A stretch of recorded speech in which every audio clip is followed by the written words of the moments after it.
सत्सङ्गत्वे निस्सङ्गत्वं निस्सङ्गत्वे निर्मोहत्वं निर्मोहत्वे निश्चलतत्वं निश्चलतत्वे जीवन्मुक्तिः पुनरपि जननं पुनरपि मरणं पुनरपि जननी जठरे शयनम् इह संसारे बहुदुस्तारे कृपया पारे पाहि मुरा.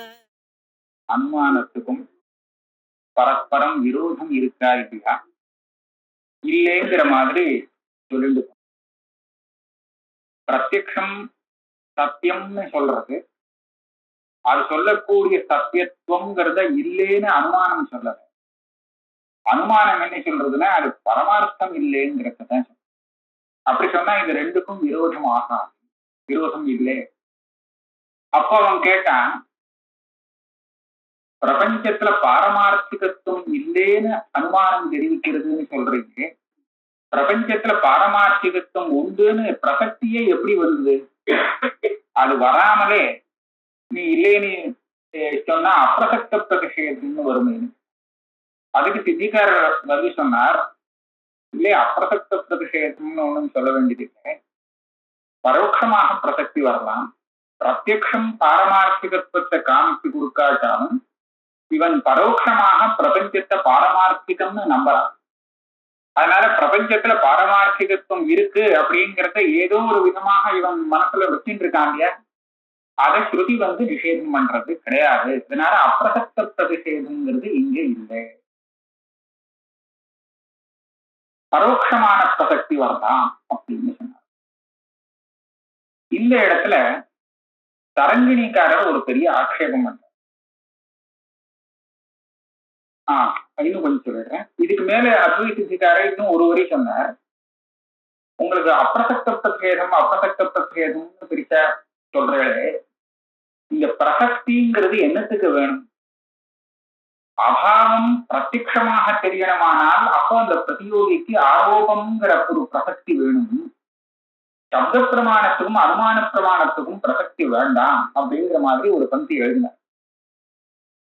அதனால இப்ப அனுமானத்தினால தானே நாம பிரபஞ்சத்துல பாரமார்த்திகத்துவம் இல்லைங்கிறத சாதிக்கிறோம். ஸ்ருதி தானே, சப்த பிரமாணம் தானே பிரபஞ்சத்துல பாரமார்த்திகத்துவம் கிடையாதுன்னு சொல்லி கொடுக்கறது. இந்த ரெண்டு பிரமாணத்துக்குமே அந்த பாரமார்த்திகத்துவம் பிரபஞ்சத்துல தெரிஞ்சிருக்கணுங்கிற அவசியம் இல்லை, பிரசக்திங்கிறது இல்லை, வேண்டியது இல்லை அப்படின்னு சித்திக்காரன். உடனே அந்த தரங்கிணிக்காரர் பிடிச்சிருந்தார். தரங்கிணிங்கிறது நியாயாமிருதத்துக்கு வியாக்கியானம். நியாயாமிருதத்துக்கு தானே கண்டனம் அத்வைத சித்தி.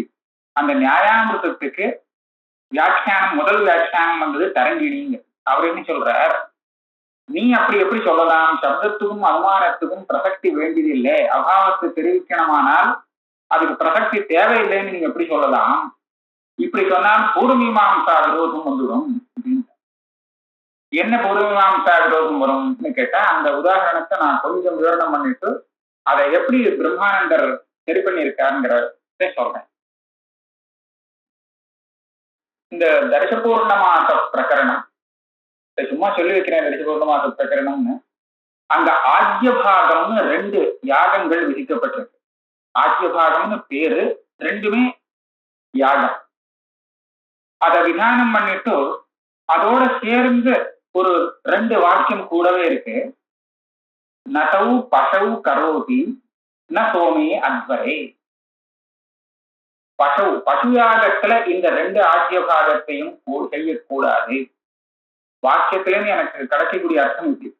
அந்த ஆஜ்யபாகத்தை விதானம் பண்ணிட்டு தௌ ஆஜ்யபாகவும் பசவு பசுயாகத்துல ந கரோதி செய்யக்கூடாது. ஓகே, அதுக்கு அடுத்தது ந சோமே அத்வரே. சோமயாகம் இருக்கே, சோமயாக யஜ்ஞம் இருக்கே, அதுலயும் இந்த ஆஜ்யபாகத்தை செய்யக்கூடாது அப்படின்னு தெரியும். இத பத்தின விசாரம், இந்த வாக்கியங்களை பத்தி விசாரம். இந்த நசோமி அத்வரேங்கிற வாக்கியம் இருக்கே,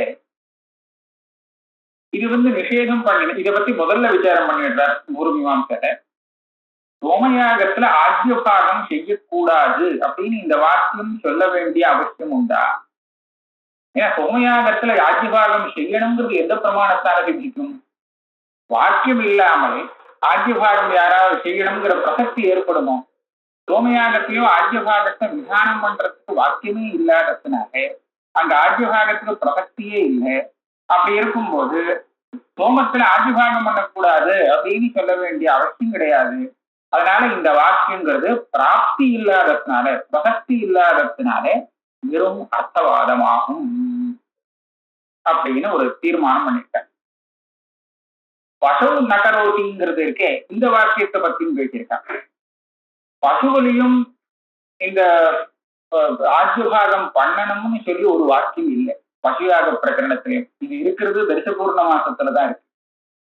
அப்படி இருக்கும்போது நசவு பசு கரோதிங்கிற வாக்கியத்துல என்ன இந்த மாதிரி விசேஷமான அதாவது இது அர்த்தவாதம்னு சொல்லாமல் நசோமி அத்வரிங்கிறதுல மாத்திரம் அர்த்தவாதம்னு சொல்றே, அதுக்கு என்ன காரணம் அப்படின்னு கேட்டா, இந்த பசுயாகமானது தரிசபூர்ண மாசத்தினுடைய விகிருதியாகும். அதுல ஒரு பிரகிருதி விகிருதி பாவம் உண்டு. பிரகிருத்தின்னு சொன்னா எல்லா அங்கக்கலாபங்களும் சம்பூர்ணமாக சொல்லியிருக்கிற இடம் பிரகிருதி. விகிருதி யாகத்துல அதை போல செஞ்சுக்கோன்னு அதிதேசம் பண்ணி சொல்றது வழக்கம். இப்ப இந்த பசுயாகங்கிறது தரிசபூர்ண மாச யாகத்துக்கு விகிருதி யாகமாக இருக்கிறபடியால பிரகிருதிவத் விகிருதி கர்த்தவ்யா, அத பிரகிருதியை போலத்தான் விகிருதியையும் அனுஷ்டானம் பண்ணணும் அப்படிங்கிற அதிதேசத்தினால பிரகிருத்தியில ஆஜ்யபாகம் பண்ணணும்னு விதிச்சிருக்கிறதுனால விகிருத்தியிலையும் ஆஜ்யபாகம் பண்ணணும், அதாவது பசுயாகத்திலையும் அந்த ஆஜ்யபாகம் பண்ண வேண்டி இருக்கும் அப்படின்னு வரும். அப்படி இருக்கும்போது நசவு பசு கரோதிங்கிற வாக்கியம் நிஷேதமாக அமையும். இப்ப பாருங்க, அந்த பசுயாகத்துக்கும் ஆஜ்யபாகம் இருக்கிறது என்னமோ தரிசபூர்ண மாசத்துலதான் விதிக்கிறது, அங்கதான். பசுவிலையும் இல்லை, சோமயாகத்திலும் இல்லை. ஆனால் பசுயாகம் தரிசபூர்ண மாசத்துக்கு விகிருத்தியாக இருக்கிற காரணத்தினால அதிதேசத்தினாலேயாவது ஆஜ்யபாகத்துக்கு இங்க ஒரு பிரசக்தி வருது பசுயாகத்துல. ஆனா சோமயாகத்துல அது கூட கிடையாது. அப்படி இருக்கிறதுனால இந்த சோமயாகத்துல நசோமி அத்வரேன்னு சொன்னது வெறும் அர்த்தவாதம், அது பிரதிஷேதம் இல்லை. ஆஜ்யபாகத்தை நிஷேதம் பண்ணக்கூடிய வாக்கியம் கிடையாது. ஆனா நசவு பசு கரோதிங்கிற வாக்கியம் இருக்கே, இது நிஷேதம் தான் பண்றது. நிஷேதம் பண்ணினாலும் அந்த இடத்துல விகல்பம்னு சொல்லிட்டு போயிருக்கா. ஏன்னு கேட்டா, எதை நிஷேதம் பண்றதோ சாஸ்திரம், அதுவும் ஒரு சாஸ்திரத்தாலேயே விதிக்கப்பட்டு இருந்தால் அப்போ அந்த இடத்துல விகல்பம் வச்சுக்கணும்னு சொல்லியிருக்கு. அதிராத்திரே சோடசினம் கிருஹாதி அப்படிங்கிற வாக்கியம் அதிராத்திரங்கிற கிரத்துவல சோடசி கிரகணத்தை செய்யணும்னு விதானம் பண்ண. நாதிராத்திரே சோடசினம் கிருஹாத்தின்னு இன்னொரு வாக்கியம் அதிராத்திரத்துல சோடசி கிரகணத்தை வேண்டாம்னு சொல்லுது. அப்படியானா என்ன பண்றது? ரெண்டு சாஸ்திரம், அதனால செய்யலாம் செய்யாமலும் இருக்கலாம் அப்படின்னு விகல்பமாக வரும். அத போல இந்த பசுயாகத்துல ஆஜ்யபாகங்கிறது அதிதேச சாஸ்திரத்தினால பிராப்தமாகிறது, செய்யணும்னு அதுல தெரியுது. நசவு பசு கரோதிங்கிற வாக்கியத்தினால அதை நிஷேதிக்கப்படுறது, ஆக விகல்பம் இப்படின்னு சொல்லியிருக்கார்.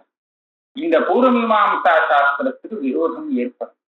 ஏன்னு கேட்டா, நீங்க என்ன சொல்றீங்க? சப்த பிரமாணம் அபாவத்தை தெரிவிக்கிறதுக்கு பிரசக்திய அபேட்சிக்காது அப்படின்னு உங்களுடைய ஸ்டேட்மெண்ட். இங்க முழுக்க முழுக்க சப்த பிரமாணம் நசவு பசு கரோதி நசோமே அத்வரே, நசவு பசு கரோதிங்கிற இடத்துல பிராப்தி இருக்கிறதுனால விகல்பம், அது நிஷேதம். அப்படியானால் விகல்பம்னு சித்தாந்தம் பண்ணியிருக்கா. நசோமி அத்வரேங்கிற இடத்துல சோமயாகத்துல ஆஜ்யபாகத்துக்கு பிராப்தியே இல்லாததுனாலே அங்க நிஷேதம்னு சொல்ல முடியாது அப்படின்னு மீமாம்சக்காரன் நிரூபணம் பண்ணியிருக்காளே. இதுல இருந்து என்ன தெரியுது? சப்த பிரமாணத்துக்கும் அந்த பிரசக்தி இருந்தாதான் நிஷேதம் பண்ணலாங்கிறது தெரியுது இல்லையா? அப்படி இருக்கிறது நீங்க எப்படி சொன்னீங்க? சப்தத்துக்கும் அனுமானத்துக்கும் பிரசக்தி வேண்டியதே இல்லை அப்படின்னு எப்படி சொன்னீங்க? அதனால நீங்க சொன்னது தப்பு. இது தரங்கிணிக்காரர் பண்ணின ஆக்ஷேபம். பிரம்மானந்தர் என்ன பண்ணினா, இவர் சொன்னது இருக்கே எல்லாமே ரொம்ப சரியான இதுதான். இந்த இடத்துல தரங்கிணிக்காரர் பூர்வமீமாம்சையில உள்ள விஷயத்த ஒன்னும் மாத்தாமல் சரியாவே அப்படியே சொல்லிட்டார். பிரம்மானந்தரும் அதை அப்படியே சொல்லிட்டார். ஒரே ஒரு பதத்தை மாற்றி போட்டு இதுக்கு பதில் சொல்லிட்டார். அது ஒரு ஆச்சரியமான விஷயமா இருக்கு. பெருசா எடுத்து கண்டனங்கள்லாம் பண்ணல, ஆனா கண்டனம் ஆயிடுத்து.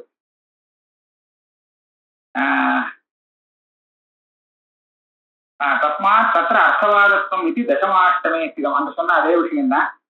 ததா பிரபஞ்சே தாத்விகத்துவஸ்ய அப்பிரசக்தேः தரபாவஸ்ய சித்தத்வேன தத்போதக ஸ்ருதி அனுவாதஸ்யாதிதி பாவः. நீ அத்வைத சித்தியுடைய பாவத்தை புரிஞ்சுக்கலேன்னு. இந்த இடத்துல பெருசா தலக்கணிக்காரத்தெல்லாம் அனுவாதம் பண்ணி அதெல்லாம் அந்த புரிஞ்சு சொல்றதுக்கெல்லாம் போவே இல்லை. அத்வைத சித்திக்காரருடைய பாவம் என்ன? இந்த ஸ்ருதியானது பிரபஞ்சத்துல பாரமார்த்திகத்துவம் இல்லைங்கிறத தெரிவிக்கிறது. இந்த பாரமார்த்திகத்துவமானது பிரமாணத்தினால சித்தமாக இருக்கும் பட்சத்துல இந்த ஸ்ருதியானது அனுவாதமாகும். அது விகல்பமாக ஆகணும்னு சொல்லணும். அல்லது இந்த பாரமார்த்திகத்துவம் அங்க பிரமாணத்தினால வரவே இல்லை அப்படின்னு சொல்லும் போது என்ன ஆகும்? அதை நிஷேதம் பண்ண முடியாமல் நசோமி அத்வரேங்கிற மாதிரி இது அர்த்தவாதமாகும் அப்படிங்கிறதான் சித்திகாரர் நினைக்கிறார். அதாவது இப்போ நசோமி அத்வரேங்கிற வாக்கியம், இந்த வாக்கியத்தினுடைய அர்த்தத்தை நீங்க சொன்னீங்கன்னா என்ன ஆகும்னா சோமயாகத்துல ஆட்சியபாதம் பண்ணக்கூடாது, இந்த அர்த்தம் தான் அதுக்கு வரும். இந்த அர்த்தத்தை இல்லைன்னு மீமாம்சகாலும் சொல்ல முடியாது. ஆனால் சோமயாகத்துல அந்த ஆஜ்யபாகம் கூடாதுன்னு சொன்ன விஷயம் இருக்கே, இது விதி இல்லை, இது சித்தம், நித்தியானுவாதம். இதைத்தான் அவன் அர்த்தவாதம்னு சொல்றான். இந்த அர்த்தத்துல ஏற்கனவே நிறைய இடத்துல பூர்வமீமாம்சகால் இந்த இதை பண்ணியிருக்காங்க. அந்தரிக்ஷை நதிவி அப்படிங்கிற இடத்துல அந்தரிக்ஷை அக்னிகி நச்சேதவ்யா அப்படிங்கிற வாக்கியங்கள்லாம் அனுவாதம்னு சாபரபாஷ்யத்துல படிச்சுன்னு சொல்லியிருக்காரு. அனுவாதம்னா இது சித்தம், இது நிஷேதமோ நிஷேதம் இல்லை. நிஷேதம்னா என்னன்னா இவ என்ன புரிஞ்சுட்டாங்கன்னா அபாவத்தை சொல்லக்கூடிய எல்லா வாக்கியமுமே நிஷேதம்னு நினைச்சுட்டு. அப்படி இல்லை, தெரியாத அபாவத்தை போதிக்கணும். இந்த அதுவும் மீமாம்சா சாஸ்திரத்துல நிஷேதம்னு சொன்னால் அதுக்கு என்ன அர்த்தம்னு கேட்டா, இந்த சாஸ்திரமானது அந்த ஒரு அபாவத்தை போதிச்சு பிரவர்த்திச்சுருக்கக்கூடிய ஒரு ஆளை தடுத்து நிறுத்தணும். அப்பதான் அது நிஷேதம். அதாவது இதுக்கெல்லாம் சாப்தி பாவனான்னு அவ சொல்லுவான். விதி வாக்கியங்கிறது பிரவர்த்திக்காமல் இருக்கிறவனை பிடிச்சு பிரவர்த்திக்க வைக்கும், இதை செய் அப்படின்னு பிரேரணை பண்ணும். நிஷேத வாக்கியம் என்ன பண்ணோம்னா தானாவே பிரவர்த்திச்சுட்டு இருக்கிற ஒருத்தனை பிடிச்சி தடுத்து நிறுத்தும். இந்த மாதிரி பண்ணினாதான் நிஷேத வாக்கியம். இப்ப இந்த வாக்கியங்கள் சோமத்துல ஆஜ்யபாகம் பண்ண வேண்டாம் அப்படின்னு சொல்லக்கூடிய இந்த வாக்கியம் இருக்கு, இது யாரையுமே தடுத்து நிறுத்தல. ஏன்னா இந்த வாக்கியம் இல்லாட்டா யாருமே ஆஜ்யபாகத்தை அனுஷ்டானம் பண்ண போறது இல்லை இல்லையா? ஏன்னா பிராப்தி இல்லை, விதி இல்லாத ஒன்றும் யாரும் அனுஷ்டானம் பண்ண போறது இல்லை. அதனால பிராப்தி இல்லாததுனால இந்த வாக்கியமானது அவனை தடுத்து நிறுத்த முடியாதுங்கிற காரணத்தினால இதை நிஷேத சாஸ்திரமாக எடுத்துக்க முடியாது. இது சொல்லிக் கொடுக்கிறது ஒரு மீமாம்சா சாஸ்திரம். இந்த வாக்கியத்துல இருந்து சாப்த போதமே வராதுன்னு சொல்லல. இந்த வாக்கியத்துக்கு என்ன அர்த்தம் கேட்டா அவளும் அங்க ஆஜ்யபாகம் கிடையாதுன்னு சொல்றது, அவ்வளவுதான். இந்த அர்த்தத்தை ஒண்ணும் மாத்தல. தரங்கிணிக்காரர் எப்படி புரிஞ்சுன்னு விட்டாருன்னு கேட்டா, இல்ல அத்வைத சித்திக்காரர் சொன்னது என்னன்னா, இந்த நன்மை உள்ள வாக்கியத்தினுடைய அர்த்தம் நமக்கு புரியறதுக்கு, அதாவது வாக்கியார்த்தம் புரியறதுக்கு பிரசக்தின்னு ஒண்ணு இருந்தால்தான் புரியுங்கிறது இல்லை. சப்தானுமான யோஸ்து அந்த பிரசக்தேகே அபேட்சா நாஸ்தி அப்படின்னு சொல்லிட்டு வந்தாரோ இல்லையோ. வாக்கியத்தினால அபாவம் தெரியும் இடத்துல அந்த பிரசக்தி இருந்தால்தான் சாப்தபோதம் வருங்கிற அவசியம் எதுவுமே இல்லை அப்படின்னு அவர் சொன்னார். பூர்வமீமாம்சகால் என்ன சொல்லியிருக்கார்? சாப்தபோதம் வரலன்னு சொல்லல, சாப்தபோதம் வரத்தான் வருது. ஆனா இது நிவர்த்தக சாஸ்திரமாகவே பிரவருத்திருவா நிவர்த்திருவா நித்தியேன கிருதகேனவா பும்சாம் ஏனோபதிஷ்யேதே தத் சாஸ்திரம் அபிதீயதே பூர்வமீமாம்சாவுடைய சித்தாந்தம். இது நிவர்த்தியை உண்டு பண்ணக்கூடிய சாஸ்திரமாக ஆகல, அதனால இந்த பிரதிஷேதம் எடுத்துக்க முடியாது. வெறும் இல்லைங்கிறத காமிக்கிறது அனுவாதம் அப்படின்னு தான் அவளும் சொல்லியிருக்கா. அதை அதனால சித்தி கிரந்தத்துக்கு பூர்வமீமாம்சகால் சொன்ன விஷயம் ஒரு விதத்திலையும் விரோதம் இல்லை. சரியா இருக்கா? விரோதம் இல்லை. இவர் விரோதம் இருக்கிறதாக வச்சுட்டு அத பிரமாதமா விவரணம் பண்ணினார். ஆனா பிரம்மானந்தர் என்ன பண்ணாருன்னா இதுல விரோதமே இல்லை அப்படிங்கிறத காமிச்சு அனுவாதக இத்தியாதி பாவகா தற்போதக ஸ்ருதேகே அனுவாத ரூபக அர்த்தவாதஸ்யாத்ரத சித்திகார பிரபஞ்சத்துல பாரமார்த்திகத்துவம் எந்த பிரமாணத்தினாலையும் பிரசக்தமாகலேன்னு சொன்னால் அதுல பாரமார்த்திகத்துவம் இல்லை அப்படின்னு தெரிவிக்கக்கூடிய ஸ்ருதியானது வெறும் அனுவாதமாக ஆயுதம் அப்படின்னுதான் சித்திக்கு அர்த்தமே தவிர இந்த வாக்கியம் அதை நிஷேதம் பண்ண முடியாது. இதனுடைய இந்த அப்படி பண்ணினால் இந்த வாக்கியத்திலிருந்து அர்த்தபோதம் வராது அப்படிங்கிறதுலாம் இல்லை. தருப்தம் கண்டன கிருத்தி அந்த ஸ்லோகம் வரதை அங்கேருந்து ஆரம்பிக்கணும். பாரமார்த்திகம் அத்வைதம் பிரவிஷ்ய சரணம் ஸ்ருதி விரோதா உபஜீவியேன ந விதேதி கதாச்சனம். பிரத்யக்ஷம் வியாவகாரிகமான விஷயத்தை பத்தி பேசுறது, ஸ்ருதி வியாவகாரிகத்தை பத்தி பேசல, பாரமார்த்திகத்தை பேசுறது. அதனால அந்த ஸ்ருதிக்கு விரோதம், இந்த பிரத்யக்ஷம் உபஜீவியமாக இருக்கே, இதுக்கு விரோதமாக அது எப்படி போகலாம் அப்படிங்கிற கேள்வியே ஏறாது. ஏன்னு கேட்டா அது பாரமார்த்திக விஷயம், இது வியாவகாரிக விஷயம். அதனால வியாவகாரிக விஷயத்தை உபஜீவியமாக வச்சுட்டு அதை இல்லைன்னு இது சொல்லவே இல்லையே. இப்போ இத்தனை நேரம் அவர் சாஸ்திரத்துல தான் வியாக்கியானம் பண்ணிட்டு இருந்தார். அதனால உபஜீவியன விரோதா, உபஜீவிய விரோதத்துக்கு பயப்படுறதே இல்லை ஸ்ருதின்னு. ஏன்னா அப்பேற்பட்ட விரோதமே இல்லை. ஏன்னா இது பாரமார்த்திகத்தை பத்தி பேசுறது, அது வியாவகாரிகத்தை பத்தி பேசுறது. இப்படியாக விஷயம் பின்னமாக போச்சு. இதுக்கு அது பயப்பட வேண்டிய அவசியமே இல்லை. உபஜீவியத்துக்கு பயந்து ஸ்ருதி தன்னுடைய அர்த்தத்தை மாற்றிக்க வேண்டிய அவசியம் கிடையவே கிடையாது கண்டனக்காரர் சொன்னார். இதுக்கு மேல நியாயாமிர்தக்காரர் கேட்டார், நீ என்ன சொல்ற? அப்படியானால் நான் வேற ஒரு இடத்துல ஒரு அதிப்பிரசங்கம் காமிக்கிறேன் பாரு. எஜமான பிரஸ்தரகான்னு வாக்கியம் இருக்கு. பிரஸ்தரமும் எஜமானமும் ஒண்ணுன்னு இந்த வாக்கியத்திலேருந்து தெரியுது இல்லையா? எஜமானஹா பிரஸ்தரஹா நீலகா கடகா அப்படின்னு சொன்னா நீளமான குடம், அந்த கடமும் நீளமும் ஒண்ணு, நீலம் வஸ்திரம் அப்படின்னு சொன்னா இருக்க மாதிரிதான் எஜமான பிரஸ்தரகான்னு தெரியுது. பிரஸ்தரங்கிறது தர்பையால பண்ணின ஒரு முஷ்டி, ஒரு விதமான ஒரு முஷ்டி தர்பைன்னு வச்சுப்போம். இந்த தர்பையும் எஜமானனும் ஒண்ணுங்கிற மாதிரி இந்த ஸ்ருதியில நமக்கு அர்த்தம் வருது. எஜமான பிரஸ்தரஹா. ஆனா பிரத்யக்ஷம் என்ன காமிச்சோம்னா இது வேற எஜமானம் வேற அப்படிங்கிறத காமிச்சு கொடுக்கும். இப்ப இந்த இடத்துல நீங்க பிரத்யக்ஷ விரோதத்தை பரிகாரம் பண்றதுக்காக ஸ்ருதியுடைய அர்த்தத்தை மாத்திக்கணும். எல்லாரும் மாத்திக்கிறார். இது இந்த ஸ்ருதி எஜமானனும் பிரஸ்தரமும் ஒண்ணுன்னு சொல்ல வரல. இந்த பிரஸ்தரம் இருக்கே கர்ப்பமுஷ்டி, இதை எஜமான தேவதத்தன சிம்மம்னு கௌரவமாக சொல்ற மாதிரி, பிரசம்சை பண்றதுக்காக சொல்ற மாதிரி இந்த பிரஸ்தரத்தையே எஜமானன் அப்படின்னு ஸ்தோத்திரம் பண்றதுக்காக சொல்லிருக்கு சொல்லிட்டு வரா. மீமாம்சாவில் அப்படிதான் சொல்றான். ஏன் அப்படி சொல்லலாம்? அதுக்கு நேரடியா வரக்கூடிய அர்த்தமானது பாரமார்த்திகம். பிரஸ்தரம் வேறே எஜமானம் வேறேன்னு பேதத்தை தெரிவிக்கக்கூடிய பிரமாணம் வியாவகாரிகம். அதனால இந்த வியாவகாரிக பிரமாணத்துக்கும் பாரமார்த்திகமான ஸ்ருதிக்கும் விரோதம் இல்லை. இதுக்கு பயந்து அர்த்தத்தை மாற்ற வேண்டாம்னு சொல்லலாமே. இங்க சொல்ற அதே இதுதானே, பிரபஞ்சம் வியாவகாரிகம், அதைத்தான் தெரிவிக்கிறது பிரத்யக்ஷம். ஸ்ருதி அத்வைதத்தை பாரமார்த்திகத்தை தெரிவிக்கிறது. அதனால இதுக்கு பயந்து அதை அர்த்தத்தை மாற்றிக்க வேண்டியது இல்லை. அதே போல பிரஸ்தரம் வேறு எஜமானன் வேறுங்கிற பேதத்தை தெரிவிக்கக்கூடிய பிரத்யக்ஷம் வியாவகாரிகம். ஸ்ருதி பாரமார்த்திகமாக அபேதத்தை சொல்றது ரெண்டும் ஒண்ணுதான் அப்படின்னு சொல்றது.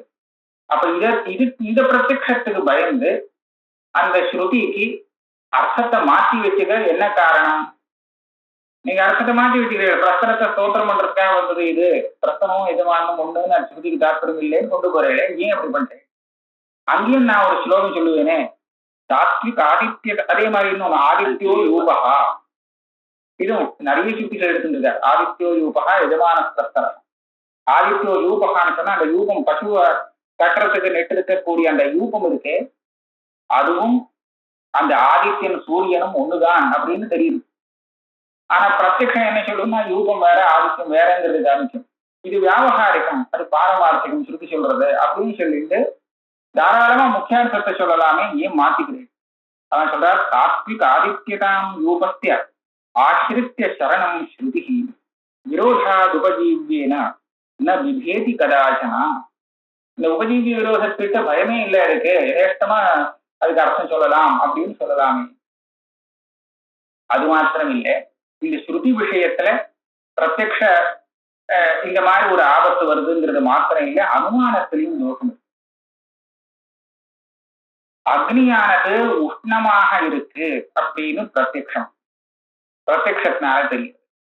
ஒருத்த அனுமானம் பண்ணி என்ன சொல்றான்னா அக்னி உஷ்ணமாக இல்லை அப்படின்னு சொல்றான். அது எப்படி இருக்குன்னா, நாம பிரபஞ்சம் பிரத்யக்ஷம் பிரபஞ்சம் சத்தியமாக இருக்கு தெரிவிக்கிறது. அனுமானம் திருஷ்டித்வாதி அனுமானம் அப்படி இல்லை, அது மித்யா அப்படின்னு தெரிவிக்கிறது. இதே மாதிரி இங்க எடுத்துக்கோம் திருஷ்டாந்தம், அக்னியானது உஷ்ணமாக இருக்கு பிரத்யக்ஷம் தெரிவிக்கிறது. ஒருத்த அனுமானம் பண்றான் அப்படி கிடையாது, அது உஷ்ணமாக இல்லை. நீங்க என்ன சொன்னீங்க? பிரபஞ்சம் சத்தியம் எல்லாம் பிரத்யக்ஷ பிரமாணம் வியாபகாரிக்க விஷயம். பிரபஞ்சம் மித்தின்னு சொல்லக்கூடிய அந்த அனுமானம் பாரமார்த்திக விஷயம், ஏன் அது தாத்விகம். அதனால இதுக்கு அது விரோதம் இல்லை, அது சரிதான் அப்படின்னு சொன்னது. அதே மாதிரி இந்த அக்னியானது உஷ்ணமாக இல்லை அப்படின்னு அந்த அனுமானம் தெரிவிக்கிறதே தாத்விகம்னு சொல்லிட்டு போயிட்டே இருக்கலாமே இல்லையா? அப்ப அந்த அனுமானத்தை ஏன் தப்புன்னு சொல்றேன் இல்லையா? அக்னியானது உஷ்ணமாக இல்லை அப்படின்னு ஒரு அனுமானம் பண்ணினால் அது தப்பு, பிரத்யக்ஷத்தினால பாதிக்கும்னு சர்வசாஸ்திரக்காரரும் சொல்லியிருக்க. அப்படி இருக்கும்போது நீங்க இதே யுக்தியை அங்கேயும் சொல்ல முடியாது. அதனால நீங்க சொல்லக்கூடிய இந்த யுக்தியானது ஒரு தவறான யுக்தி, இது சரியில்லைன்னு நியாயாமத்தக்காரருடைய ஆட்சேபம். இதுக்கு பதில் சொல்றார், நனோ ஏவமபி அனௌஷ்ணியம் தாத்விகம் இதி தத் அனுமிதிரபி ந பாத்யேத வியாவஹாரிக ஔஷ்ணியகிராஹிணா அத்தியக்ஷேணா ஏவஞ்ச ஆதித்யோ யூபஹ இத்யாதவபி தாத்விகாதித்யதாம் யூபஸ்ய ஆசிரித்ய சரணம் ஸ்ருதிஹி விரோதாதுபஜீவ்யேன ந விபேதி கதாச்சன இத்யாத்யபித்யா இதி சேத் ந அனௌஷ்ணியம் தாத்விகம் ஸ்யாதிதி கோர்த்தः. ஒரு கேட்கிறார், அக்னி உஷ்ணமாக இல்லை அப்படின்னு அனுமானம் பண்றான்னு சொல்றே, இந்த அனுமானத்துக்கு விஷயம் தாத்விகமாக இருக்கட்டும்னு நீங்க சொல்றேன், ஆகட்டமேனு ஆபாதனம் பண்றேன். அப்படின்னா என்ன நினைச்சிட்டு ஆபாதனம் பண்றேன்? அந்த ஔஷ்ணியமானது உண்மையாக இல்லை அப்படிங்கிற அர்த்தத்தை வச்சுட்டு அனௌஷ்ணியம் தாத்விகம்னு சொல்றீங்களா? இல்ல ஔஷ்ணியம் இல்லைங்கிற அந்த அபாவமே தாத்விகம், அதாவது வியாவகாரிகமாக கூட ஔஷ்ணியம் அங்க கிடையாது அப்படின்னு சொல்றேன். தெரியக்கூடிய ஔஷ்ணியம் தாத்விகமாக இல்லை, அதாவது தெரியக்கூடிய ஔஷ்ணியம் வியாவகாரிகமாக இருக்கே தவிர அது பரமார்த்தம்னு நினைக்க கூடாது அப்படின்னு அனுமானம் சொல்லி கொடுக்கிறதா, இல்ல வியாவகாரிகமாக கூட இல்லைங்கிறத சொல்ற. இதுதான் எனக்கு ரெண்டா விகல்பம் பண்றார் சித்திகாரர். சொல்றார், வியாவகாரிகமா இருக்கு ஆனா அதை பரமார்த்தம்னு சொல்ல முடியாதுங்கிறதுதான் அபிப்பிராயம் அப்படின்னு சொன்னால் இஷ்டாபத்தி எதி தத்வதः ஔஷ்ணியம் நாஸ்தித்யர்த்தः ததா அத்வைதே பர்யவசானாத் இஷ்டாபத்தி. தெரியக்கூடிய ஔஷ்ணியம், அக்னியில இருக்கக்கூடிய ஔஷ்ணியம் விவகார சித்தம், அவ்வளவுதான், அது பரமார்த்தம் இல்லைன்னு சொன்னா எனக்கு இஷ்டாபத்தி. இது ஒன்றும் நமக்கு இடைஞ்சல் இல்லை, இது அத்வைதத்துல பரிவசானமாகும். விவகாரத்தா கூட கிடையாது அப்படின்னு சொன்னால் எது விவகாரத்தோப்பி நாஸ்தி இது, அப்ப என்ன ஆகும்னு கேட்டா, இப்ப பாருங்க இதுல நீங்க பலாபலத்தை விவேச்சனம் பண்ணி பாருங்க. அக்னி உஷ்ணமாக இருக்குங்கிற விவகாரத்தை வச்சு காமிக்கிறது பிரத்யக்ஷம், உஷ்ணமாக இல்லைங்கிறதையும் வியாவகாரிகமான ஒரு பிரமாணமே காமிக்கிறதுன்னு அனுமானம். இப்ப இதை ரெண்டுல நீங்க பரீட்சை பண்ணி பார்த்தா எது பாகம், எது பிரபலம், எது துர்பலம்னு பார்க்கணும். அக்னி உஷ்ணங்கிறதுக்கு பரீட்சை பண்ணி பார்த்தோம்னா அந்த ஔஷ்ணியத்தினால காரியங்கள்லாம் உண்டாகிறது. உஷ்ணம் இல்லைன்னு நினைச்சுட்டு போனா உடனே பாகம் ஆயிடும். அதனால என்னாச்சு, அவர் சொன்னாரு, அந்த சம்வாதம் விசம்பாதாபாவம், இது எல்லாம் எதுக்கு இருக்கு? அக்னி உஷ்ணம்னு தெரிஞ்சுக்கிற இந்த ஞானம் இருக்கு, இதுக்கு சம்பாதம் இருக்கு, விசம்பாத அபாவம் இருக்கு, பரீட்சைகளே இது பாஸ் ஆகுது. ஆனா அக்னி உஷ்ணம் இல்லைங்கிற பிரமாணத்தை வியாபகாரிக பிரமாணமா வச்சுட்டு போனால் தொட்டு பார்த்தா போச்சு, ஆட்டம் போச்சு. அதாவது உஷ்ணம் இல்லைங்கிறது தப்பாயிடுறது உடனே. அதாவது சம்வாதமே இல்லை, விசம்வாதம் வேற இருக்கு, அதனால பரீட்சையில அது தப்பா போச்சு. அப்படி இருக்கும்போது அந்த அனுமானத்தை இந்த பிரத்யக்ஷம் பாதிக்கிறது. அதனால இந்த இடத்துல நாம ஒரு இடத்துல ஒண்ணு சொன்னா அதே மாதிரிதான் எல்லா இடத்துலயும் வச்சுக்க வேண்டியதில்லை. அதுக்கு காரணத்தை பார்க்கணும். மித்யாத்மானுமானம் அப்படியா? இல்லை. பிரபஞ்சம் வியாபகாரிகமா இருக்குங்கிறத இல்லைன்னு சொல்றதுக்காக அது வரல. வியாபகாரிகமாக இல்லைன்னு சொல்லல, வேணும்னா பாரமார்த்திகமாக இல்லைன்னு சொல்ல. கடம்ங்கிறது ஒரு இடத்துல மண் குடமாக இருக்குன்னு வச்சுக்கோ. ஒரு உதாரணத்துக்கு இருக்கேன், அது மண் குடம் தான். அது ஒருத்தன் இல்ல இது ஸ்வர்ண கட்டம் அப்படின்னு நினைக்கிறான்னு வச்சுக்கோ. இப்ப நான் என்ன சொல்லுவேன் அந்த இடத்துல, இங்க இருக்கக்கூடிய குடம் தங்கமாக இல்லை அப்படின்னு சொல்றேன். மண்ணாக இருக்கே தவிர தங்க ஸ்வர்ணமாக இல்லை அப்படின்னு சொன்னேன்னா, அவன் குடம் இருக்குன்னு சொல்ற பிரமாணத்துக்கும் நான் தங்கமாக இல்லைன்னு சொல்ற பிரமாணத்துக்கும் ஏதாவது விரோதம் இருக்கோ?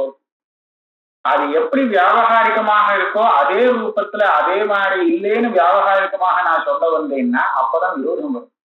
நான் அங்கேயே கூட பரமார்த்தமாக இல்லைன்னு சொன்னேன்னா விரோதம் இல்லை. தங்கமாக இல்லைன்னு சொல்றதும் பரமார்த்தமாக இல்லைன்னு சொல்றதும் கிட்டத்தட்ட ஒரே மாதிரி. அங்க தங்கமாக இல்லை, பரமார்த்தமாக இல்லை. பிரத்யக்ஷம் கூட அங்க தங்கமாக காமிச்சு கொடுத்தால் அப்ப பாதிக்கப்படும்.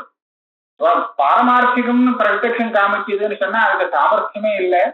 அப்படி காமிக்கிறதுன்னு சொன்னா அதை எப்படி நாம பிரமாணமா எடுத்துக்க முடியும்? அதுக்கு சம்பாதங்கள் எல்லாம் கிடைக்காது.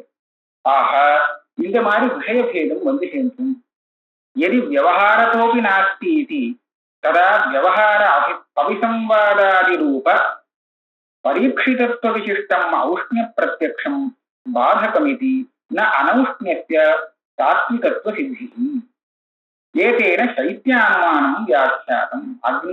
அக்னிய உஷ்ணம்னு சொல்ற உஷ்ணம் இல்லேன்னு ஒரு அனுமானம், அக்னி சீதமாக இருக்குன்னு இன்னொரு அனுமானம். ரெண்டு அனுமானத்தையும் வித்தியாசம் இருக்கு. நமக்கு ஏதோ ரெண்டும் ஒரே மாதிரி இருக்க மாதிரி தோணும். உஷ்ணமா இல்லைன்னு சொன்னா என்ன, சீதமா இருக்குன்னு சொன்னா என்னன்னு. ஆனா இந்த யுக்தி படி பார்த்தோம்னா ரெண்டுலயும் வித்தியாசம் இருக்கு. உஷ்ணமாக இல்லை அப்படின்னு சொன்னால் அது ஔஷ்ணியத்தினுடைய அபாவத்தை சாதிக்கிறது. அப்படியானால் இதுக்கு பிரதியோகியான ஔஷ்ணியம் இருக்கு, அது தொழிந்திரியத்தினால கிரகிக்கணும் இல்லையா? வேற வழியா ஔஷ்ணியம் ஸ்பர்ஷம் இல்லையாது, அது தொழிந்திரிய ஒண்ணுனாலதான் அதை கிரகிக்க முடியும். அப்போ அந்த சாத்திய பிரசித்தி தொழிந்திரியத்தினால ஏற்படுறது. அப்ப நேரடியா அதுக்கு விரோதமாக இருக்கு இந்த அனுமானம். இந்த அனுமானம் அக்னி உஷ்ணமாக இல்லை அப்படின்னு சொல்றோம். அதனால இது நேர பிரத்யக்ஷ பாதித்தம்னு சொல்லலாம். ஆனால் அக்னி சீதமாக இருக்கு அப்படின்னு ஒருத்த அனுமானம் பண்ணினான்னு சொன்னார், இந்த இடத்துல நேரடியாக அதுக்கு அத உபஜீவியமாக இருந்து இந்த பிரத்யக்ஷம் பாதம் பண்ணல. இந்த சைத்தியம் இருக்கே, இது பிரத்யக்ஷத்தினால அந்த அக்னியில கிரகிக்கணுங்கிறது இல்லை.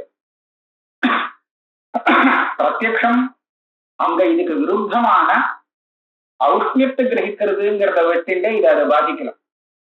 அப்ப என்னாச்சு, பிரத்யக்ஷம் அனுமானத்துக்கு விரோதின்னு சொல்லும் போது அந்த எந்த பிரத்யக்ஷம் இந்த அனுமானத்தை பாதிக்கிறதோ அந்த பிரத்யக்ஷத்தையே உபஜீவிக்கிறது அப்படின்னு வரும். ஔஷ்ணிய அபாவத்தை அனுமானம் பண்ணினா, நான் இன்னும் கொஞ்சம் ஸ்பஷ்டமா சொல்லணும்னு நினைக்கிறேன், ஏன்னா கொஞ்சம் குழம்பு போயிருக்கும் இதுல. ஔஷ்ணிய அபாவம் சைத்தியம் இது ரெண்டுக்கும் என்ன வித்தியாசம்னா, இன்னொரு சொல்றேன். ஔஷ்ணியம் இல்லே அப்படின்னு அனுமானம் பண்றான். ஔஷ்ணியம் இருக்குங்கிறது காமிக்கிறது துவகேந்திரியம் பிரத்யக்ஷம். பிரத்யக்ஷம் ஔஷ்ணியம்ங்கிறத காமிச்சாதான் அது இல்லேன்னு சொல்ல முடியும் அனுமானத்தினால. அதாவது அபாவ ஜானத்துக்கு பிரதியோகி ஜானம் வேணும், பிரசித்தி வேணும். ஔஷ்ணியம்னு என்னன்னு தெரிஞ்சாதான் அதை இல்லேன்னு அனுமானம் பண்ண முடியும். ஔஷ்ணியமே தெரியாதுன்னா அது இருக்கு இல்லை ரெண்டுமே சொல்ல முடியாது. இல்லையா? அதனால அந்த தொழிந்திரியம் இருக்கே அது பிரதியோகிய காமிச்சு இந்த அனுமானத்துக்கு பாதிக்கிறது. உபஜீவியமா வேற இருந்துருக்கு, வெறும் பாதகமாக இல்லை, உபஜீவியமாக இருந்துட்டு பாதிக்கிறது.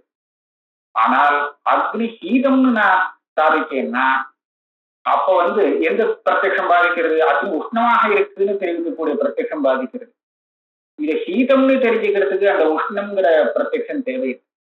ஔஷ்ணியம் இல்லைன்னு அபாவம் தெரிஞ்சுக்கிறதுக்கு அந்த ஔஷ்ணிய பிரத்யக்ஷம் உபஜீவியமாக இருக்கு.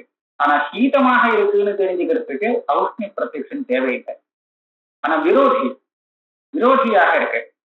ஆக பிரத்யக்ஷம் அந்த பரீட்சையால பிராமான்யம் சித்தமாக இருக்கிறதுனால பரீட்சை பண்ணப்பட்ட அந்த பிரத்யக்ஷம் அனுமானத்தை விரோதம் பண்றதுங்கிறதான் பொதுவாக நம்ம சொல்லலாமே தவிர இது உபஜீவியமா இருக்கு அப்படி எல்லாம் சொல்லக்கூடாது. வெறும் பிரத்யட்சமா இருக்கு அதனால அதை பாதிக்கிறது எல்லாம் சொல்லக்கூடாது. அதனாலதான் ஔஷ்ணிய அபாவ அனுமானத்துக்கும் சைத்திய அனுமானத்துக்கும் ஒரு வித்தியாசம் இருக்கு. இங்க பிரகிருதத்துல சைத்தியானுமானம் அப்படி வியாக்கியாதம்னு சொன்னார். இது என்ன காரணத்தினால? நீங்க அனுமானத்தினால சைத்தியம் சாதிச்சா அங்க பரீட்சை பண்ணி பார்த்தா சைத்தியத்துக்கு இடம் இல்லைன்னு ஆயிடும்.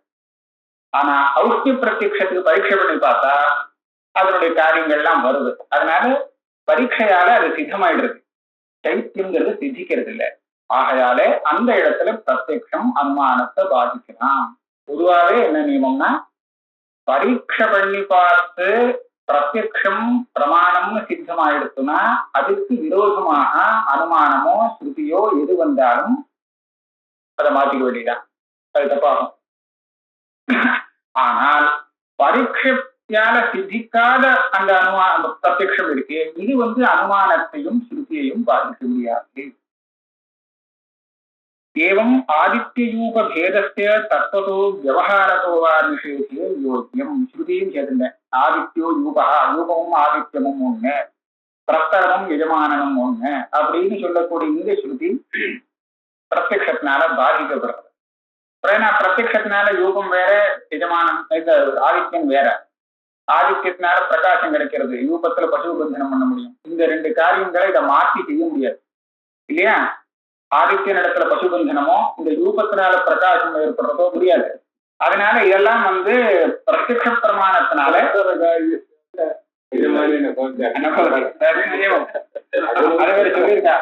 சொன்னா அப்புறம் கர்மலோகம் அக்னியில போடணுமா? அதனால இந்த பிரத்யக்ஷ பிரமாணம் அங்க பரீட்சிதமாக இருக்கு. ஆனா ஸ்ருதி அந்த இடத்துல பரீட்சிதமாக இல்லை. அதனால இதை வச்சு அதோடைய அர்த்தத்தை மாத்தலாம். ஆதித்ய யூபகா எஜமான பிரஸ்தரங்கிறது அப்படியே அர்த்தம் எடுத்துக்க வேண்டியது இல்லை. ஆனால் அது இன்னும் ஒரு விஷயம் சொல்லணும். இந்த ஸ்ருதி நிஜமா ஆதித்யனும் யூபமும் சொல்ல வரவே இல்லை. பிரஸ்தரமும் எஜமானமும் ஒண்ணுன்னு சொல்ற அபிப்பிராயமே இந்த ஸ்ருதியும் கிடையாது. ஏன்னா இந்த வாக்கியங்கள்லாம் ஒரு விதிக்கு சேஷமாக வருது.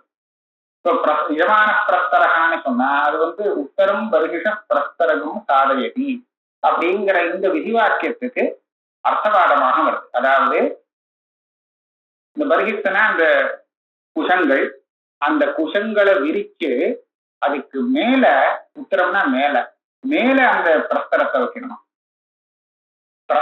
பிரஸ்தரமும் ஒரு தர்பதா, இதுவும் தர்பதா அதுவும் தர்பதா. இது ஒரு விதமான தர்பமுஷ்டி. மற்ற குஷங்கள் எல்லாம் விரிச்சுட்டு அதுக்கு மேல இந்த பிரஸ்தரத்தை வைக்கணும். பிரஸ்தரத்தை போட்டுட்டு அது மேலே இந்த பூஜை தர்பை எல்லாம் போடக்கூடாது. அதுக்கு என்ன காரணம்? அதுதான் அதுக்கு விதி. இது உத்தரம் பர்ஹிஷா பிரஸ்தரம் சாதயதி. அதுக்கு ஒரு உபபத்தி அர்த்தவாதம். பிரஜாவை பர்ஹிஹி எஜமான பிரஸ்தரஹா. அந்த எஜமானம் பிரஸ்தரங்கிறது எஜமானம் மாதிரி அதுக்கு ஒரு பிராதானியம் கொடுக்கணும். அதனால அது மேல வைக்கணும். வசந்த வளர்ந்தது அப்படின்னு வச்சுனாலும் சும்மா சொல்லியிருக்கு. அதனால இந்த பிரஜாவை பர்ஹின்னு அந்த வைசப்தம் போட்டிருக்கே, இந்த வைசப்தத்தினாலேயே இங்க அது கவுனார்த்தத்தை சொல்றதுங்கிறது புரிஞ்சு போகுது. எஜமான பிரஸ்தரகாங்கிறதும் அதே மாதிரிதான் சேர்ந்து வந்து பிரஸ்தரத்தை எஜமானனாக ஒரு பாவனை, அதை ஸ்தோத்திரம் பண்ணி, பாவனை கூட கிடையாது, ஸ்தோத்திரம் பண்ணி இதை மேல வைக்கணுங்கிற அந்த விதிக்கு இது அர்த்தவாதமாக அமைஞ்சிருக்கு. அதனால இது ரெண்டும் ஒண்ணுன்னு சொல்றதுக்காக வந்த வாக்கியமும் இல்லை. இதே போலதான் ஆதித்ய யூபகாங்கிற வாக்கியம். அதனாலதான் என்ன சொல்றார், ஸ்ருதேகே அந்நசேஷதையா. இந்த ஸ்ருதி வேற விதிக்கு சேஷமா வந்திருக்கு, இந்த அர்த்தத்தை சொல்றதுக்காக வரல. ஆதித்யூப அபேதபரத்வ அபாவேனா, ஆதித்யூப அபேதமோ அல்லது பிரஸ்தர எஜமான அபேதமோ அந்த ஸ்ருதிக்கு விஷயம் இல்லை, தாத்பரியம் இல்லை. அதனால பரீட்சித பிரத்யக்ஷ விரோதினா, பிரத்யக்ஷத்துக்கு பரீட்சை பண்ணி சித்தமாகிறது அந்த பிரத்யக்ஷத்துக்கு விரோதமாக இருக்கிறதுனால கவுனார்த்தத்தையா தாவகத்துவபத்தே, அந்த ஸ்ருதி வாக்கியத்தில் கவுனமான அர்த்தத்தை எடுத்துக்க வேண்டியது. அதனால ஸ்தோத்திரம் பண்றதுக்காக வந்ததுன்னு சொல்லணும். அதனால அதையேவ தாத்விகாதித்யதாம் யூபஸ்ய இத்தியாதினா அத்வைத ஸ்ருதேகே ஆதித்யோ யூபஹா இத்தியாதி ஸ்ருதிசாமிய ஆபாதனம் அபார்த்தம். கண்டனக்காரர் சொன்னார், பாரமார்த்திகம் அத்வைத்தம் பிரவிஷ்ய சரணம் ஸ்ருதி விரோதாதுபதீயேன ந விபேதி கதாச்சனான்னு சொன்னார். அத்வைத்தம் பாரமார்த்திகம், அதை தெரிவிக்கக்கூடியதாக இருக்கு ஸ்ருதி. அதனால உபதீவிய விரோதத்துக்கு பயப்படுறது இல்லை, விஷயம் பாரமார்த்திகமா இருக்கு அப்படின்னு அவர் சொல்றார். நீ என்ன சொல்ற? அந்த தாத்விக ஆதித்யதான் அதே மாதிரி வேற சிலர் சொல்ற, அந்த ரூபமும் ஆதித்யமும் நிஜமாக ஒண்ணு, பரமார்த்தமாக ஒண்ணுங்கிறத போதிக்கிறது ஸ்ருதி, அதனால விரோதம் வராதுன்னு இப்படி ஏன் சொல்லக்கூடாதுன்னு கேட்கிறேன். வர முடியாது. ரூபமும் ஆதித்யமும் ஒண்ணுன்னு சொல்றதுக்காக வரவே இல்லை அந்த ஸ்ருதி, அதுல தாத்பரியம் இல்லை. ஆனா அத்வைதத்துல ஸ்ருதிக்கு தாத்பரியம் சித்தமாக இருக்கு. அதனால கண்டனக்காரர் சொன்னதுக்கும் நீ சொல்றதுக்கும் வித்தியாசம் இருக்கு, இதே அங்க சொல்லக்கூடாது. அப்புறம் ஒரே ஒரு விஷயம், இது நச்ச அனுமதி சித்த மித்யாத்வகிராஹகத்வே சதி அத்வைத ஸ்ருதி அனுவாதிகா ஸ்யாத் யதா அக்னிர்ஹிமஸ்த விசேஷஜம் இத்தியாதி ஸ்ருதி பிரமாணாந்தர கிரஹீத ஹிம நிவாரண சக்தி அனுவாதிகா இது வாக்கியம். ஸ்வஸ்வ சமத்காரானுசாரிணः அனுமானஸ்ய சகல சாதாரண்ய அபாவேன தஸ்ய ஸ்ருத்யனுவாதகத்வ அப்ரயோஜகத்வா. இது தனி கேள்விதான். இது அனுமானம் பிரபஞ்சத்தை மித்தியன்னு சொல்லி கொடுத்துருதோ இல்லையோ, அதுக்கு பூர்ணமான சக்தி இருக்கு அனுவாதத்துக்கு. நீங்க இவ்வளவு தூரம் பண்ணினீங்க, எல்லா தோஷத்தையும் நிராசம் பண்ணி இந்த ஹேதுவானது பிரபஞ்சத்தை மித்தியங்கிறது சாதிச்சு விடுறது அப்படின்னு சொல்லிட்டு, அப்போ ஸ்ருதியும் பிரபஞ்சத்தை மித்தியன்னு சொல்றது இல்லையா? அப்ப அனுமான சித்தமான மித்தியாத்வத்தை ஸ்ருதியும் சொல்லிக் கொடுத்தால் அந்த ஸ்ருதியானது அனுவாதம்னு தானே சொல்ல வேண்டியிருக்கும். அதுக்கு பிராமான்யம் இருக்காது, தெரியாதத்தை போதிச்சதாக சொல்ல முடியாது, அது ஒரு அனுவாதம். எப்படின்னா அக்னிர் ஹிமஸ்து விசேஷம், ஹிமம் பனி நிவர்த்தி ஆகிறதுக்கு அக்னியானது ஒரு சாதனமாக இருக்கு அப்படின்னு அந்த ஸ்ருதி சொல்லி கொடுத்தால் இதுதான் லோகத்துல தெரிஞ்ச விஷயமா இருக்கிறதுனால அது அனுவாதம்னு சொல்றோம். அதை போல அனுவாதம் ஆயிடுமேன்னு கேட்டார். அதுக்கு ஒரு என்ன சொல்ற, அக்னிர் ஹிமஸ்து விசேஷம் மாதிரி இது இல்லை. பிரத்யக்ஷ பிரமாணங்கிறது எல்லாருக்கும் சாதாரண பிரமாணமா. சாதாரண பிரமாணம்னா என்னன்னு கேட்டா, நம்ம கண்ணால நாம ரூபத்தை பாக்குறோம், எல்லாருமே கண்ணால ரூபத்தை தான் பாக்குறோம். இந்த விஷயத்துல சாதாரண ஒரு சாமானியம் இருக்கு, கண்ணால ரூபம் பாக்குறது எல்லாருக்கும் பொதுவானது. ஆனா அனுமானங்கிறது எல்லாருக்கும் ஒரே மாதிரி இல்லையா? இவன் அதை வச்சு இந்த ஒரு விஷயத்தை அனுமானம் பண்ணுவான், இன்னொருத்தர் இன்னொரு விஷயத்தை அனுமானம் பண்ணுவான், இன்னொருத்தனுக்கு அனுமானமே வராமல் இருக்கும். அக்னி என்ன தூமத்தை பார்த்தாலும் அனுமானம் பண்ண முடியாது, அக்னி இருக்குன்னு அவனுக்கு தெரியாது. அந்த மாதிரி பல சங்கைகள்லாம் வந்துடும். தெரியவே தெரியாதுன்னு இல்லை, அவனுக்கு அங்க ஏதாவது வேடதன்சா இந்த மாதிரி இருக்குமோ அப்படி இருக்குமோ இப்படி இருக்குமோன்னு சந்தேகங்கள்லாம் வந்துடுமா. அதனால அனுமானம் சர்வசாதாரண பிரமாணம் இல்லை. அனுவாதம்னு சொல்லணும்னா இந்த ஸ்ருதி இல்லாமலே எல்லாருக்கும் தெரியறதுக்கு யோக்கியமானதாக இருந்தால் அப்போ அந்த ஸ்ருதிய அனுவாதம்னு சொல்லலாம். அக்னிஹி ஹிமஸ்த பேஷகங்கிற விஷயம் அப்படிதான். ஆனால் பிரபஞ்சம் மித்தியன்னு ஸ்ருதி தெரிவிக்கிறதே, இது அனுமான சித்த அனுவாதம்னு சொல்லக்கூடாது. அனுமானஸ்ய ஸ்வஸ்வ சமத்காரானுசாரிணः அனுமானஸ்ய சகல சாதாரண்ய அபாவேன ஸ்வஸ்வ சமத்கார அனுசாரின்னு போட்டார். அப்படின்னா என்னன்னு கேட்டா, இவர் பர்தஹரி ஒரு விஷயம் சொல்லியிருக்கார், அந்த ஸ்லோகத்தை அப்படியே எழுதுறார். ஒரு பெரிய தார்க்கிகர் ஒரு விஷயத்த அனுமானத்தினால இப்படித்தான்னு ஒரு சித்தாந்தம் பண்றாராம். எத்தனேன அனுமிதோப்யர்த்தா, அப்பனம் இப்ப போச்சு. அடுத்து அதை விட பெரிய இன்னொருத்தர் வந்து தன்னுடைய யுக்தியால அதை பாகம் பண்ணி இது தப்பு, இதை வேற வாங்கிய சொல்லணும் அப்படின்னு பரிஷ்கரித்து விட்டார். இப்படி இருக்கிறதுனால இப்ப என்னாச்சு, அவர் வர பரியந்தம் அந்த அனுமானம் ஸ்திரமா இருந்தது. இவர் வந்து அதுல தப்பு கண்டுபிடிச்சதுக்கு அப்புறம் அந்த அனுமானம் போயிட்டு இல்லையா? அப்ப என்னாச்சு, ஒரு அனுமானத்தை தப்புன்னு சொல்றதோ சரின்னு சொல்றதுக்கோ அவளுடைய அந்த புத்தி வைசத்தியம் யுக்தி விசேஷங்கள்லாம் இருக்கே, திடமான ஒரு புத்தி சாமர்த்தியம், அதுதான் காரணமாக இருக்கு. இதை வச்சு இந்த பூர்ணமா நம்ப முடியாது. இங்கேயும் நம்ம மித்யாத்வ அனுமானம் பண்றோமே, இந்த அனுமானத்தினால மாத்திரம் இந்த பிரத்யக்ஷ பிரபஞ்சத்தை நிச்சயம் சொல்ல முடியாது. இதுக்கு மூலத்துல ஸ்ருதி, அடிப்படையா ஸ்ருதி இருக்கிறதுனாலதான் இந்த மித்யாத்வானுமானத்துக்கெல்லாம் பலம், இல்லாட்டா இது ஒண்ணும் இல்லை. அதனால இதை அனுவாதம் பண்றது ஸ்ருதின்னு சொல்ல முடியாது. ததுக்தம் தர்க்கா பிரதிஷ்டானாதித்யத்திர வாசஸ்பதி மிஸ்ரீஹி யத்னேன அனுமிதோப்யர்த்தா குஷலைஹி அனுமாதுபிஹி அபியுக்ததரைஹி அன்னைஹி அன்யதைவ உபபாத்தியதே. அபியுக்தான்னா அதை விட கெட்டிக்காரர் புத்திசாலிகள், அபியுக்த தராக ரொம்ப புத்திசாலிகள் ஏற்கனவே சொன்ன புத்திசாலிகள் சொன்ன விஷயத்தெல்லாம் தப்புன்னு சொல்லி சாதனம் பண்ணிடுறாங்க. இது அனுமானத்தை இந்த மாதிரி திருஷ்டாந்தீகிருத ஸ்ருதௌ து இம நிவೃತ್ತಿ காரணதாயாக வன்ஹு சர்வசாதாரண பிரத்யக்ஷ அர்த்தாபத்தியாம் அவசேயத்வாத் வைஷமியம். இந்த அக்னேசிமஸ்து பேஷிதம் சொன்னேன்னா அது அனுமானம் பண்ணி சொல்ல வேண்டிய விஷயம் கிடையாது. அது எல்லாருக்கும் பொதுவாகவே ஸ்வதந்திரியத்தினால தெரியுது. நான் இப்போ கண்ணு எல்லாருக்கும் ரூபத்தை பார்க்கறதுன்னு சொன்னேன் இல்லையா, அது போல இந்த ஸ்வதந்திரியங்கிறது அந்த சைத்தியத்தை அனுபவிக்கிறது, அதுக்கு அந்த சைத்திய நிவர்த்திக்கு காரணமாக சாதனமாக அக்னி இருக்குங்கிற விஷயத்தை காமிச்சு கொடுக்கிறது. இது எல்லாருக்கும் ஒரே மாதிரியாக சாதாரண பிரமாணமாக இருக்கிறதுனால இதை யாரும் மாற்ற முடியாது. அதனால இதனால தெரிவித்த விஷயத்தை சுருக்கி தெரிவித்தால் அதை அனுவாதகம்னு சொல்லலாம். தஸ்மாத் மித்யாத்வானுமானத்தை ந வன்ஹி இது சாமியம். அதனால நீங்க நியாயாமத்தக்காரரை சாதிச்சாரு, வன்னிய சைத்தியம், வன்னியில சைத்தியத்தை சாதிக்கிறதும் பிரபஞ்சத்துல மித்யாத்துவத்தை சாதிக்கிறதும் ரெண்டும் ஒண்ணுதான் அப்படிங்கிறதுக்கு அவர் சொல்லிட்டு வந்தாரு. அது இல்லை, ரெண்டுக்கும் வித்தியாசம் இருக்கு.